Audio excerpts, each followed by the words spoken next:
মূল বিষয়বস্তু হলো ওদের ট্রেজারি ডিপার্টমেন্টের সাথে আর USAID, বিশেষ করে আর্থিক সংস্কার এবং আর্থিক খাতে যেগুলি সহযোগিতা এগুলো দরকার সেটা। আর দ্বিতীয়ত বাণিজ্যের ক্ষেত্রে, বাণিজ্যে আমরা এক্সপোর্ট ডাইভার্সিফিকেশন এবং এক্সপোর্ট বা আমাদের বাণিজ্যের ব্যাপারে অন্যান্য কারিগরি সহায়তা বা বাজার এক্সপ্লোর করার এই সমস্ত আলোচনা হয়েছে। ওরা বলেছে আমরা ডেফিনিট কর্ম পরিকল্পনা নিয়ে আমরা এগুবো, এগুলো তারা এবারে সহযোগিতা করার আশ্বাস দিয়েছে। স্যার এটা চুক্তির অ্যামেন্ডমেন্টের কথা আমরা স্যার দেখলাম, না চুক্তির না অ্যামেন্ডমেন্ট, এইটা যে চুক্তিটা ছিল ওইটা নতুন করে আরো $200 মিলিয়ন যোগ করা হয়েছিল, তাই না?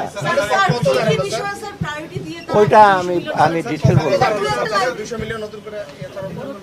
ওইটার সাথেই $200 মিলিয়ন যোগ, তার মানে আরো বাড়তি ওরা টাকা।